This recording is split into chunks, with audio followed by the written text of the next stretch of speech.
Bismillahirrahmanirrahim.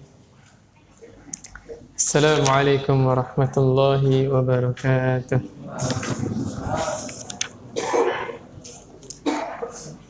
Alhamdulillah wassalatu wassalamu ala Rasulillah wa ala alihi wa ashabihi wa man tabi'ahum bi ihsanin ila yaumiddin, amma ba'd. Udah kedengeran? Ya, jelas ya. Alhamdulillah pada malam ini kita masuk 2 Rajab apa 1 Rajab? Tadi pagi 1 Rajab, maghrib ini udah masuk 2 Rajab. Pada nanya ke saya, ada nggak puasa Rajab? Saya bilang bukan Rajab doang, tiap bulan ada puasa. Senin, Kamis, puasa Daud, 3 hari setiap bulan. Itu aja yang udah jelas dalilnya. Insya Allah diterima. Ya.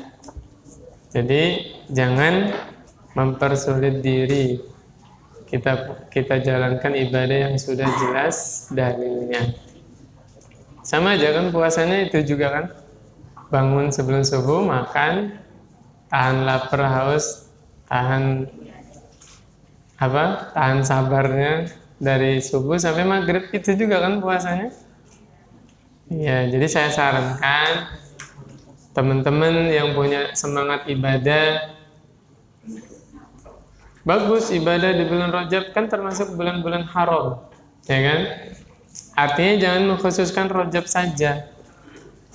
Di bulan Zulhijjahnya, Zulqa'dahnya, di bulan Muharramnya, di bulan Rajabnya diperbanyak ibadah. Ya, tentunya ibadah-ibadah yang sudah jelas dalilnya. Yang tadi saya bilang, puasa Daud, puasa Senin Kamis, atau puasa 3 hari setiap bulan, itu sudah jelas banget. Seluruh ulama sepakat begitu. Kemudian kita masuk hadis yang ke-26. Masya Allah. Ini bukunya belum habis, khawatir udah ganti DKM dulu nih. Tapi mudah-mudahan ya Allah akan menolong dakwahnya. Karena Allah itu nggak butuh kita.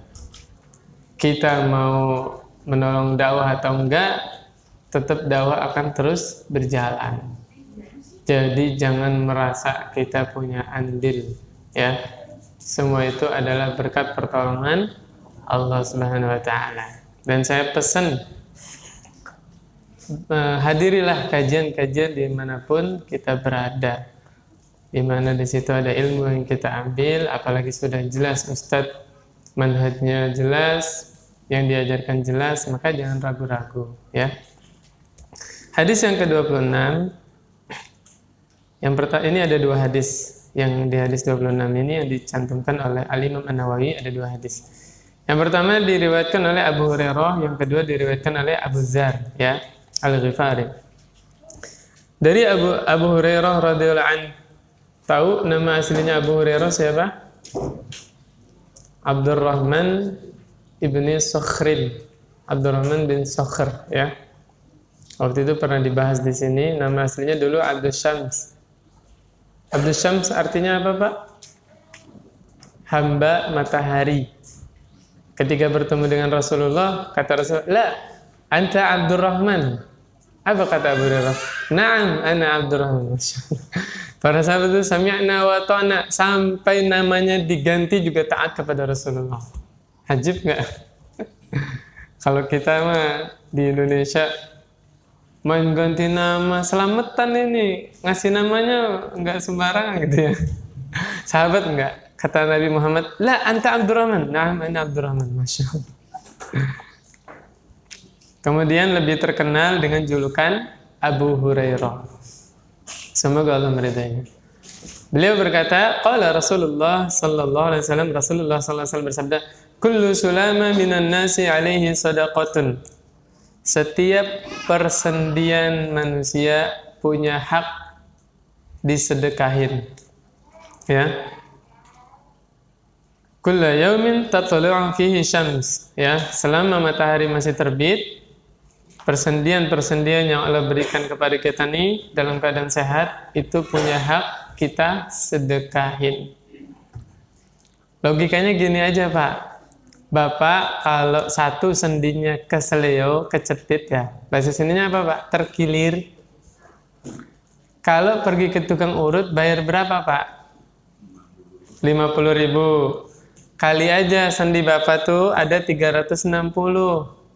Coba Allah kasih sehat, sedekahin tuh satu sendi 50.000, sanggup nggak? Sanggup tiap hari. Masya Allah. Maka Rasulullah SAW membimbing kita. Kata Rasulullah, sedekah itu, kemarin udah dibahas Pak ya, sedekah itu nggak mesti pakai uang. Kata Rasulullah, ta'dilu bainal isnaini shadaqah. Mendamaikan dua orang yang sedang berkelahi atau sedang musuhan itu sedekah. Masya Allah. Wa tu'inur rajula fi dabbati, kita menolong seseorang dalam perkara hewan tunggangannya, itu juga dihitung sedekah. Fatahmiluhu 'alaiha aw tarfa'u lahu 'alaiha mata'ahu sadaqah. Kita bantu orang naik kendaraannya itu sedekah. Misalnya ada bapak-bapak naik motor, anaknya kan susah tuh naik kan di belakangnya, kita naikin, itu sedekah, Masya Allah. Kemudian kita membantu orang yang naik kendaraan, bawa barang-barang ininya, perbekalannya kita naikin, itu juga sedekah, Masya Allah. Wal kalimatu thayyibatu sadaqah, dan kalimat yang baik itu juga sedekah. Kita ngomong baik sama teman kita, sama saudara kita, itu dihitung sedekah, Pak, Masya Allah. Ya. Ma yalfidhu min qawlin illa ladaihi raqibun atid. Setiap kalimat yang keluar dari lisan kita, selalu ada malaikat yang senantiasa mengawasi dan mencatat, ya, raqibun atid. Kemudian wa bikulli khutwatin tamshiha ila salati sadaqatun. Setiap langkah-langkah kalian dalam rangka ingin sholat, ya. Tadi Bapak ke masjidnya melangkah apa merangkak? Melangkah ya, naik motor. Saya tanya, Pak, apakah hadis tentang langkah, kata Rasulullah kan setiap satu langkah dihapus satu dosa, kemudian dinaikkan satu derajat. Saya tanya, apakah bisa dikiaskan dengan muternya roda mobil atau roda motor? Nggak bisa. Maka saya lupa Ustadz Badrul Salam mungkin ya, itu bilang gini, kalau Bapak naik sepeda misalnya, berhenti sampai sana tuh parkiran, turun Pak dari sepeda, jalan kaki dituntun sepedanya. Nah, jadi tetap dapat langkah. Kalau mau lebih banyak lagi pahalanya, tuntun sepedanya dari rumah. Ya kan yang diarah langkahnya itu. Gitu ya. Artinya kita tidak bisa sembarangan mengkiaskan dalil. Kalau di situ langkah ya langkah, begitu. Sampai di zaman Nabi itu ada yang sahabat ingin pindah rumahnya dekat masjid, Nabi larang, jangan. Kenapa? Semakin banyak langkah, semakin banyak dosanya dihapuskan, semakin tinggi derajatnya dinaikkan oleh Allah Subhanahu wa Ta'ala, begitu. Tapi jangan sampai dijadikan dalil ini cari masjid yang jauh. Padahal ada masjid samping rumah, jangan ya. Tetap yang disunahkan sholat di masjid terdekat supaya tidak menimbulkan fitnah, begitu ya. Kemudian wa tumitul adza 'anit tariq shadaqah. Masya Allah. Menyingkirkan gangguan dari jalan juga dihitung sedekah. Gak usah bahas polisi tidur lagi ya, bosan jamaahnya ya. Pokoknya yang mengganggu di jalan itu adalah keburukan. Sebaliknya, menyingkirkan gangguan dari jalan itu adalah kebaikan atau dihitung sedekah. Udah titik gitu Pak ya. Jadi secara umum. Nah, di dalam hadis yang lain, tadi dari Abu Hurairah, sekarang dari Abu Dzar Al-Ghifari radhiyallahu anhu. Ani Nabi sallallahu alaihi wasallam qaal, dari Nabi Muhammad sallallahu alaihi wasallam, beliau bersabda, "Yusbihu ala kulli sulama min ahadikum shadaqah. ini.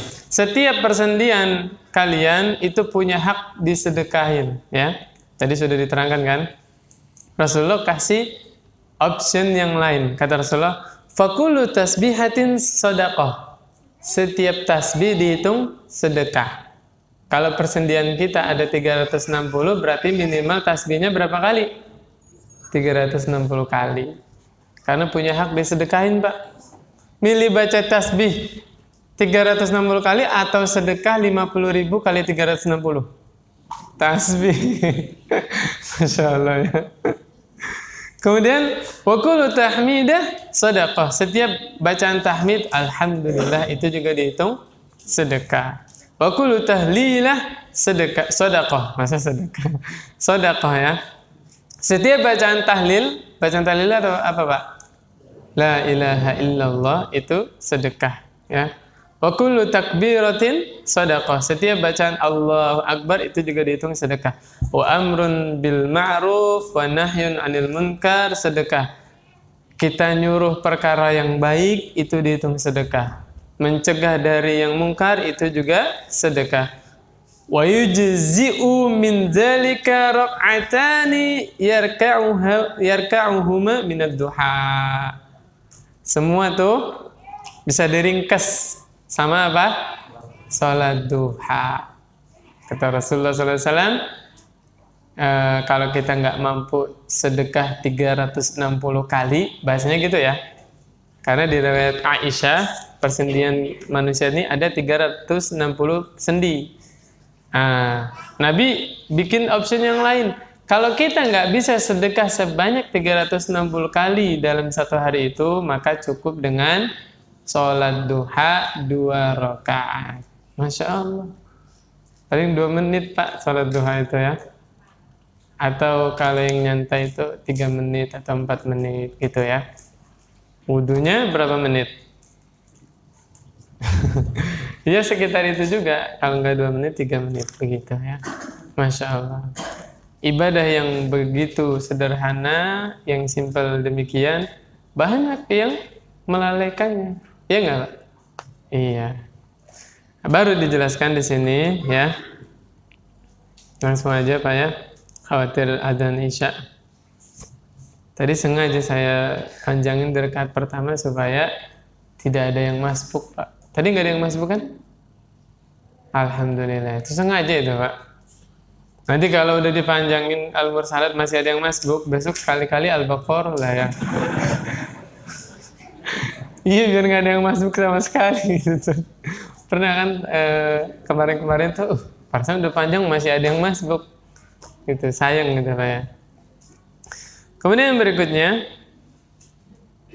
nah ini yang lebih yang lebih kita perhatikan Pak ya. Anna tarkibu hadhihi al-'idham wa salamataha min 'azami ni'amillah.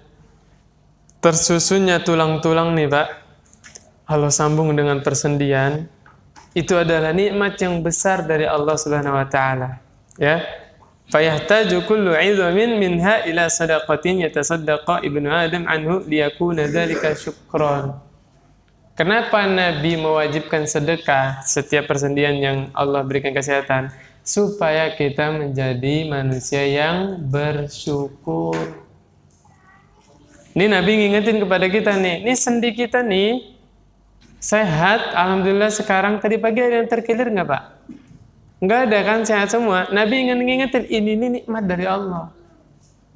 Nikmat ini kita baru ingat kalau sudah terkilir. Baru ingat, ya nggak Pak? Siapa yang kemarin main futsal? Kakinya keseleo baru, aduh sakitnya ya Allah. Nah itu Nabi ingin ngingetin. Sebelum terkilir, sebelum itu terjadi, sebelum nikmat Allah cabut, jadilah kita hamba Allah yang bersyukur. Supaya nikmatnya tidak dicabut, malah ditambah sama Allah Subhanahu wa ta'ala. Begitu. Sepakat Pak ya? Sepakat. Kemudian dari Abu Hurairah radhiyallahu an, Nabi Muhammad SAW bersabda, Inna awwala ma yus'alul 'abdu anhu yaumal qiyamati minan na'im. Sesungguhnya yang pertama kali ditanyakan kepada seorang hamba oleh Allah Subhanahu wa taala pada hari kiamat nanti adalah tentang nikmat. Allah kasih nikmat kepada kita dipakai buat apa? Allahu Akbar. Ditanyalah nanti hamba tersebut, alam nusihha laka jismak wa nurwika minal ma'il barid. Bukankah kami telah membuat badanmu sehat? Bukankah kami telah menghilangkan dahagamu dengan air yang dingin? Allah. Ditanya sama Allah, Pak. Mau jawab apa kita, Pak? Tadi dari Abu Hurairah, sekarang dari Abdullah bin Abbas. Abdullah bin Abbas menerangkan atau mentafsirkan surah At-Takatsur ayat 8. Siapa yang bisa jawab? Bolehlah aku gelas. Surah At-Takatsur ayat 8, siapa yang tahu? Summa latus'alunna yawma idin anin. Berarti saya yang dapat hadiah, Pak ya? Saya yang jawabkan. Kemudian sungguh benar-benar kalian akan ditanya pada hari kiamat nanti tentang nikmat.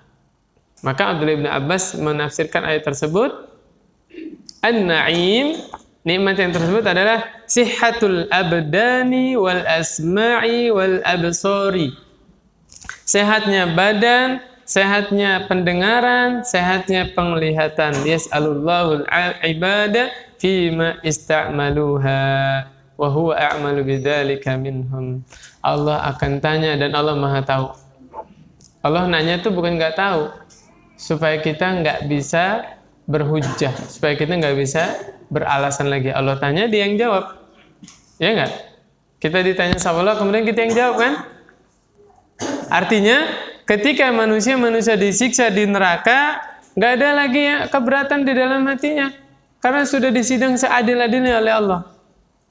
Coba seandainya memang Allah Maha tahu kan, manusia nggak disidang langsung masuk ke neraka, sudah pasti bersalah.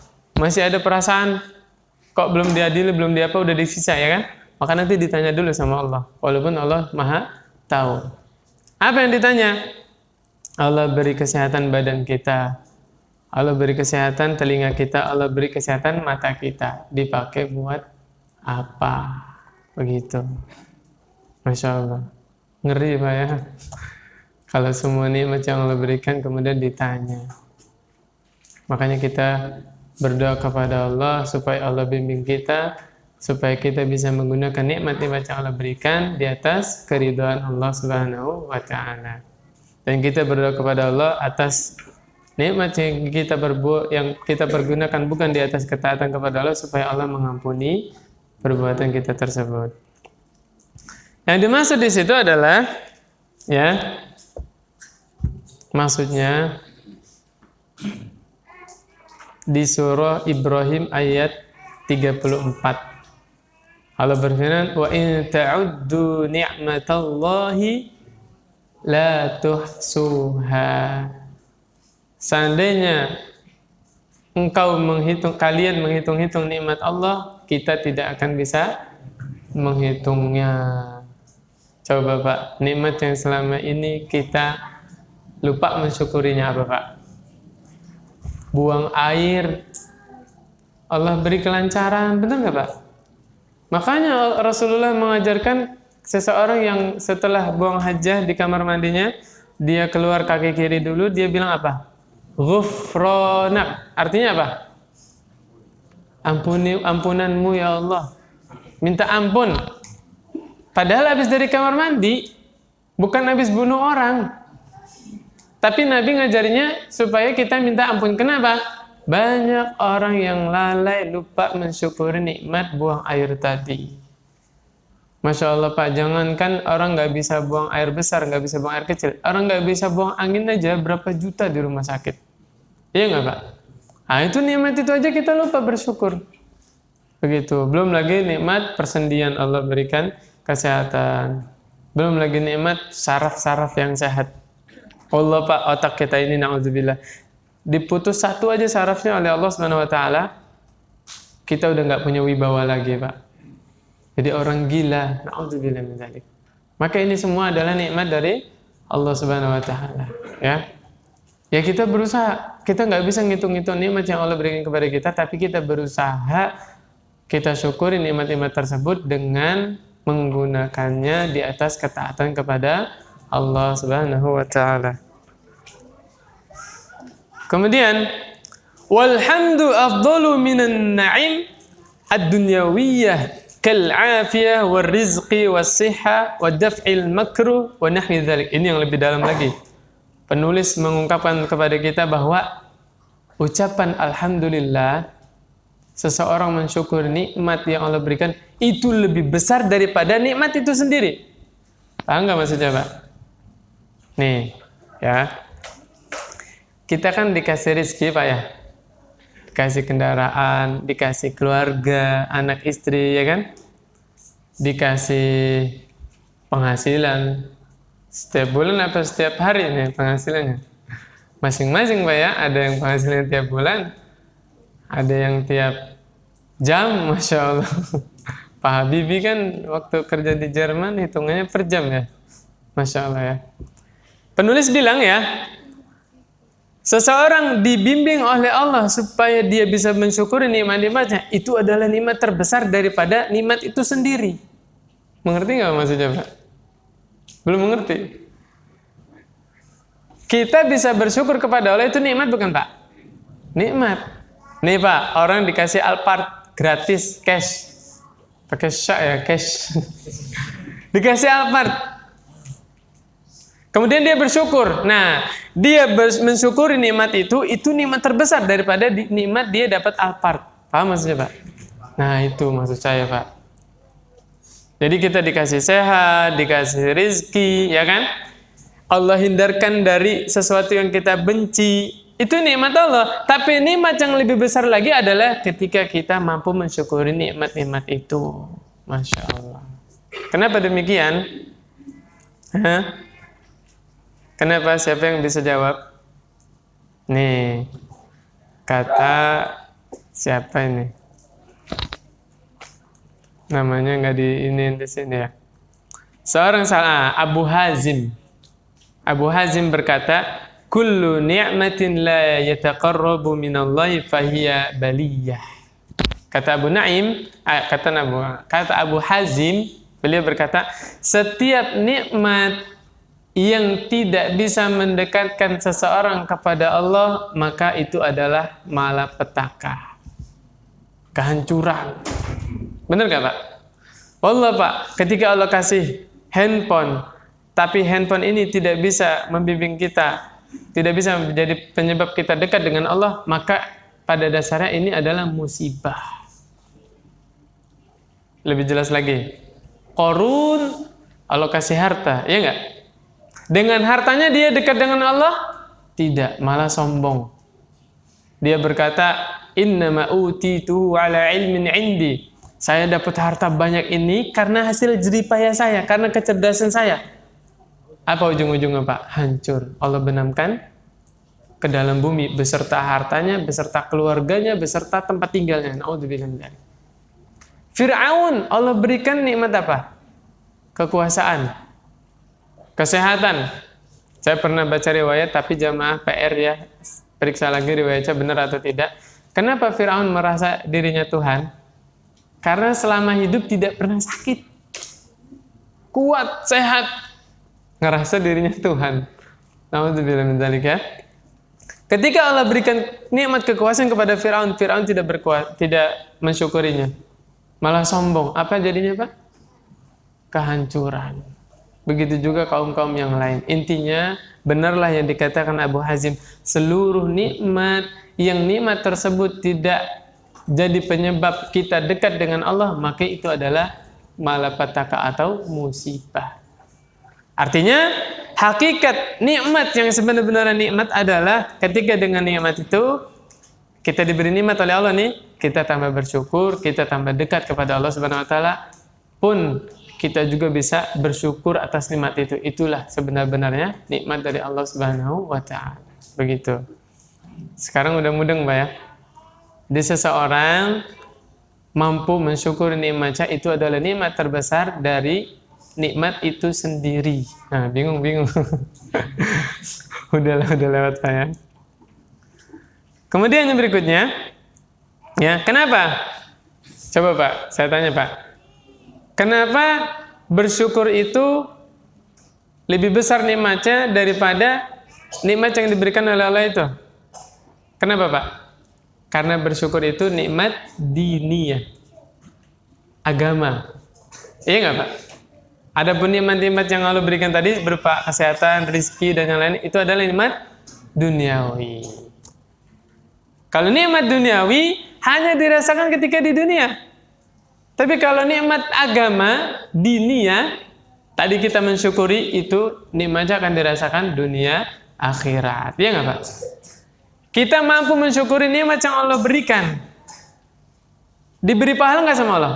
Diberi pahala. Nanti di akhirat Allah ulangi lagi nikmatnya, bahkan Allah lipat gandakan nikmatnya. Itu yang dimaksud. Kenapa mensyukuri nikmat itu lebih besar daripada nikmat itu sendiri? Begitu ya. Alasannya itu Pak. Karena bersyukur itu nikmat diniyah, berkaitan dengan agama. Ada pun nikmat-nikmat seperti rizki, sehat dan yang lain itu nikmat duniawiyah yang belum tentu kita nikmati lagi di akhirat kalau orangnya lupa bersyukur kepada Allah Subhanahu wa taala.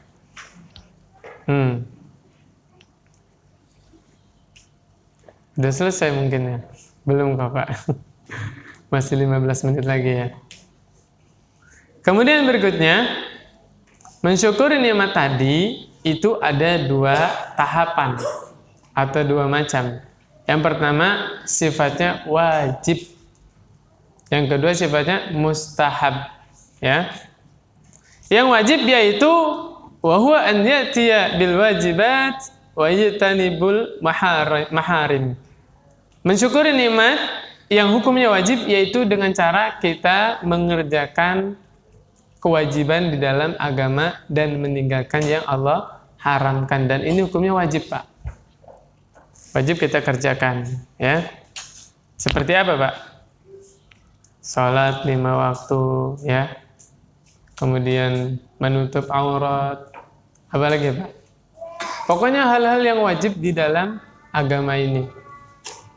Itu juga dalam rangka mensyukuri nikmat Allah Subhanahu wa taala. Ini ada perkataan bagus dari Abu Musa.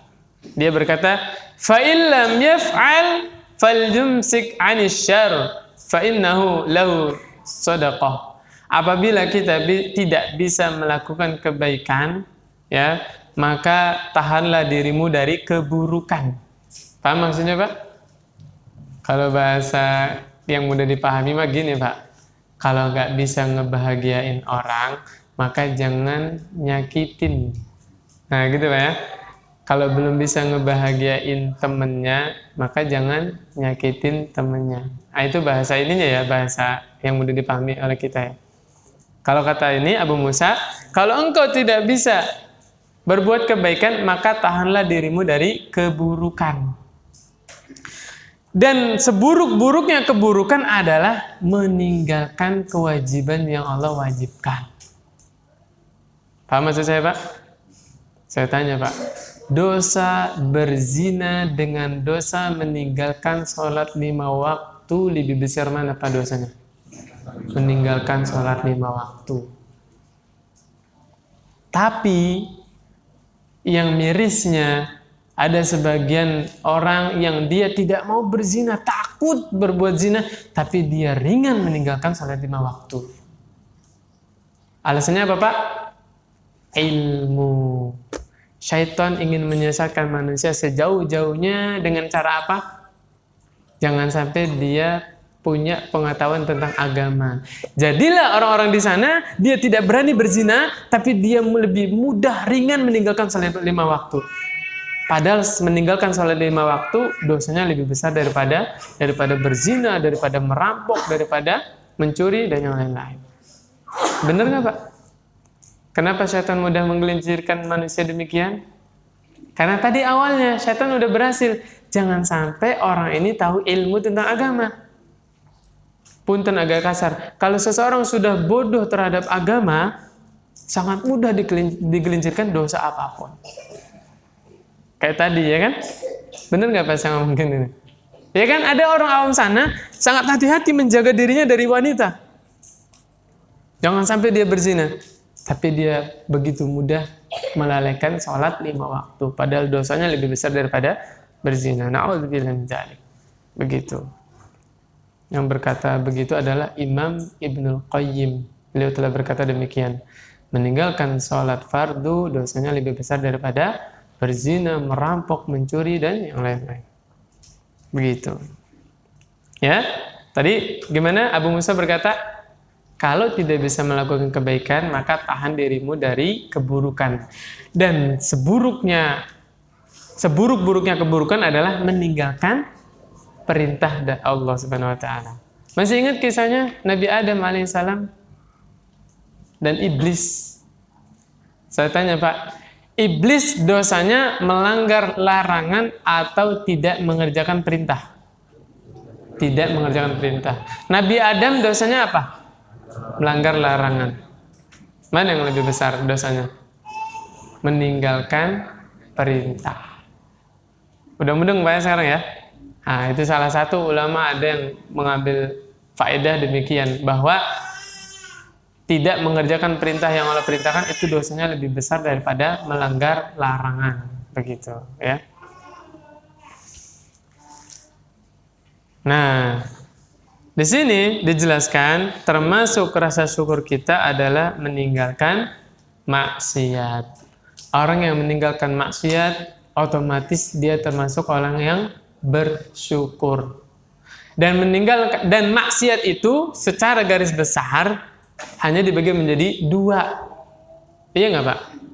Dosa besar, dosa kecil, begitu? Bukan. Maksiat itu hanya dibagi menjadi 2. Apa?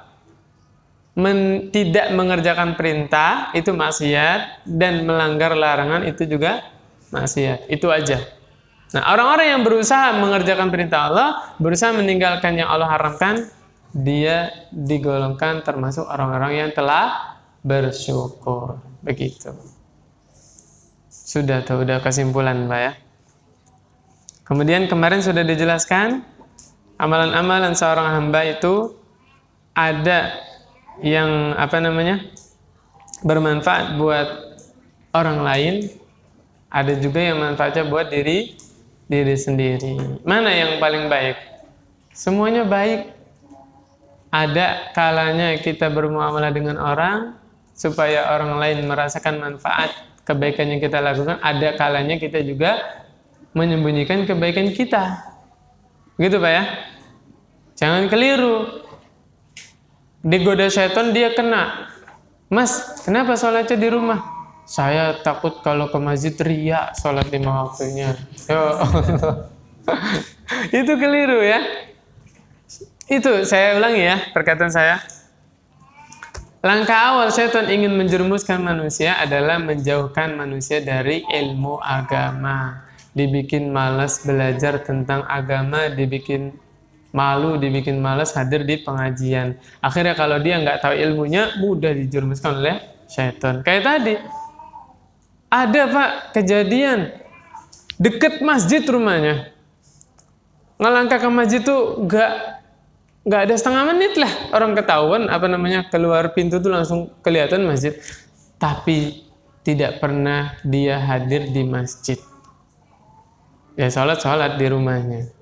Nah itu tadi. Ya, di antara godaan syaitan, yaitu dibisikin tadi. Kemudian di antara yang lainnya lagi adalah fanatik mazhab. Ada kejadian orang tadi ditanya kenapa nggak mau sholat di masjid? Sholat subuhnya di masjid itu nggak pakai kunut, sedangkan orang dia pakai kunut. Akhirnya nggak datang ke masjid dia Pak. Iya nggak Pak? Iya terjadi. Dan saya juga dulu waktu kecil Pak ya, waktu SD digoda sama setan, nggak sholat subuh. Kenapa? Nggak hafal doa kunut Pak. Ya kan namanya anak kecil mah digodain setan semudah itu. Waduh saya mau sholat subuh doa kunutnya nggak hafal. Akhirnya nggak jadi sholat subuh. Itu mentalnya anak kecil kayak gitu. Alhamdulillah sudah besar baru mengerti. Begitu. Ada nggak ya pengalamannya sama kayak saya Pak? Oh banyak ya? Ada lagi orang lain waktu SD digoda, kenapa kamu nggak sholat? Nggak hafal niatnya. Ada Pak ya? Benar tuh. Iya, berarti setan goda lewat situ juga. Supaya orang ini meninggalkan salat 5 waktu dibisiki, kamu nggak hafal niatnya, masih sholat nggak pakai niat. Nah, gitu Pak ya. Intinya, jalan atau pintu terbesar setan menggoda manusia adalah menjauhkan manusia dari ilmu agama. Kalau udah jauh dari ilmu agama, bodoh terhadap syariat, udah gampang digelincirkan oleh syaitan. Begitu. Nah, ini lagi ya. Yang kedua, jalan supaya kita mensyukuri nikmat kita adalah dengan melakukan yang mustahab. Ini kalau kita baca fikih, ada wajib, ada mustahab. Wajib itu kalau dikerjakan berpahala, kalau ditinggalkan berdosa. Paham sampai sini Pak? Contohnya sholat 5 waktu, dikerjakan berpahala, ditinggalkan berdosa. Kalau haram Pak, ini haram nggak Pak? Enggak kan? Saya minum Pak ya. Bismillah. Kalau haram itu ditinggalkan berpahala, dikerjakan berdosa. Contoh, minum khamr. Minum khamr. Khamr itu apa Pak? Minuman keras, es batu dong. Lawakan dulu masih lucu juga ya. Khamr itu sesuatu yang memabukkan, ya, bukan mabuk cinta Pak ya. Pokoknya kalau dikonsumsi memabukkan itu khamr, haram, ya kan? Selama kita tidak mengkonsumsi khamr, selama itu kita diberi pahala. Bener gak Pak? Masya Allah, enak gak Pak? Cuma tinggal diem, tidak ngelakuin, dikasih pahala sama Allah. Enak gak Pak? Enak. Makanya mengenai yang haram itu nggak ada toleransi, tinggalkan semuanya. Kalau melakukan perintah Allah, mastata'tum, fattaqullaha mastata'tum. Nggak bisa sholat sambil berdiri, sambil duduk, ya kan? Nggak bisa sholat sambil duduk, sambil berbaring, gitu kan? Mastata'tum, semampunya. Tapi kalau dalam perkara menjauhi yang dilarang oleh Allah, nggak ada semampunya. Tinggalin semuanya. Paham nggak maksud saya Pak? Misalnya ada orang ngerokok sehari sebungkus. Kurangi dulu lah. Sehari setengah bungkus. Bulan depan kurangi dulu lah. Sehari sebatang. Nggak ada. Yang haram tinggalin semuanya. Paham nggak maksud saya Pak? Nah, makanya ganjarannya besar juga. Selama dia tidak mengerjakan yang haram, selama itu dia diganjar pahala. Ini jamaahnya sepakat nggak rokok haram? Sepakat ya. Selama kita tidak merokok, selama itu diganjar pahala sama Allah. Masya Allah. Ajib nggak? Iya kan? Itu kita sepakat. Yang haram itu dikerjakan berdosa, ditinggalkan berpahala. Iya kan? Selama kita meninggalkan yang haram, berarti selama itu kita dalam keadaan ibadah. Karena meninggalkan yang haram itu adalah ibadah. Masya Allah. Seperti saya terangkan ibu-ibu yang sudah sahur, pas jam 8 haid, ya, keluar darah. Apa kalau bahasa ininya tamu ya Bu ya? Ada tamu gitu kan? Justru ibadahnya orang yang sedang haid, dia tidak berpuasa. Benar nggak Pak? Bu? Kalau dia berpuasa dalam keadaan haid, dosa apa pahala? Berdosa. Dia sedang haid tidak berpuasa, diganjar pahala. Tapi pahalanya beda-beda. Ketika ibu-ibu haid lagi jam 8 lihat ada darah, dia bilang astagfirullah, nyesel nggak bisa puasa. Insya Allah besar pahalanya. Tapi kalau ada darah, alhamdulillah, wah itu beda. Dia senang hari itu nggak puasa, ya nggak Pak? Itu nanti Allah yang mengganjar, beda-beda gitu Pak ya. Memang sama-sama berpahala karena ibadahnya adalah tidak berpuasa karena sedang haid kan. Tapi pahalanya beda, begitu. Nah, Nabi Muhammad SAW ini bersyukur kepada Allah Subhanahu Wa Taala. Yang wajibnya nggak usah ditanya lagi ya. Yang sunnahnya Pak, tahu Pak sholat malamnya Nabi? Salat malamnya Ar-Rasul sallallahu alaihi wasallam bagaimana, Pak? Ada riwayatnya dalam satu rakaat Rasulullah baca Al-Baqarah, lanjut ke An-Nisa, lanjut ke Ali Imran. Belum ruku, Pak. Masih dalam satu rakaat itu. Hudzaifah ibnul Yaman aja kan ketika meriwayatkan hadis timbul niat buruk yang akan aku lakukan. Apa niat buruknya? Mau saya tinggalin tuh Nabi sholat sendirian. Kata Hudzaifah gitu. Tapi nggak ditinggalin sama Hudzaifah, Masya Allah. Karena benar-benar para sahabat ingin mencontoh Nabi. Para sahabat ingin tahu bagaimana ibadahnya Nabi. Gitu kan? Sampai dijelaskan kakinya Nabi itu sampai pecah-pecah. Allahu Akbar. Jamaah juga ada tuh yang kakinya pecah-pecah. Kita husnuzon ya.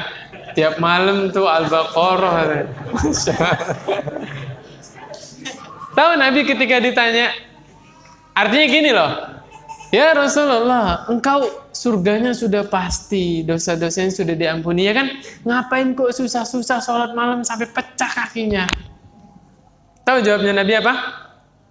Afala akuna abdan syakuran. Tidak bolehkah aku menjadi hamba yang bersyukur? Allah Akbar, Masya Allah.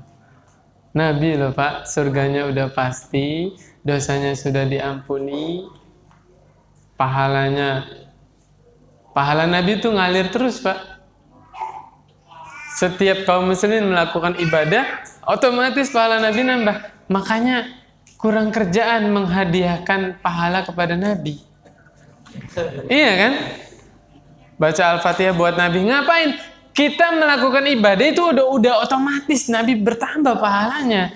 Karena kita nggak bisa ibadah kecuali dengan mencontoh Nabi. Logis nggak, Pak? Nggak usah ngadiahin pahala dengan Nabi, nggak usah. Kita beribadah itu sudah otomatis pahala Nabi bertambah. Karena dengan mencontoh Nabi lah kita bisa beribadah kepada Allah Subhanahu wa Ta'ala. Kemudian, nah ini cari sendiri ayatnya, Pak. Saya nggak mau ngarang lagi ya. Di sini dijelaskan i'malu ala Dawud syukra. Ayo cari di Android. I'malu ala Dawud syukra. Surat apa? Ayat berapa? Ayo cepet-cepetan sama saya. I'malu ala Dawud syukra. Surah Saba ayat 13. Benar? Surah Saba ayat 13. Ini Allah perintahkan kepada keluarganya Nabi Dawud. I'malu ala Dawud syukra. Beribadahlah kalian wahai keluarga Dawud supaya kalian menjadi orang-orang yang bersyukur kepada Allah. Mau ditutup sekarang, Pak? Selesaiin bentar, Pak ya. Apa yang terjadi? Lam yati alaihim sa'atun min lailin aw naharin illa wa fihi musallin yusalli. Habis turun ayat itu buat keluarga Daud dijelaskan tidaklah setiap orang melihat di rumahnya Nabi Daud tuh mau siang mau malam pasti ada orang yang sedang sholat. Gak pernah kosong dari sholat rumahnya, Pak. Allahu Akbar. Sekali Allah perintah, seterusnya dikerjakan oleh keluarganya Nabi Daud. Siang-siang bertamu di rumahnya Nabi Daud, pasti ada yang sholat. Malam-malam bertamu di rumahnya Nabi Daud, pasti ada yang sholat. Allahu Akbar. Kalau kita apa, Pak? Siang-siang bertamu di rumah saya, pasti lagi main HP. Malam-malam pasti lagi main HP. Allah karim. Alhamdulillah menjalik ya. Tumben ini, padahal pembahasannya lebih sedikit, tapi nggak selesai. Nggak apa-apa, Pak ya. Yang penting ada faedah yang kita ambil. Kita tutup dengan, udah tutup kan, Pak? Udah Isya kan? Ya udah, kita tutup dengan doa kafaratul majlis. Subhanakallahumma wa bihamdik asyhadu an la ilaha illa anta astaghfiruka wa atubu ilaik. Assalamualaikum warahmatullahi wabarakatuh.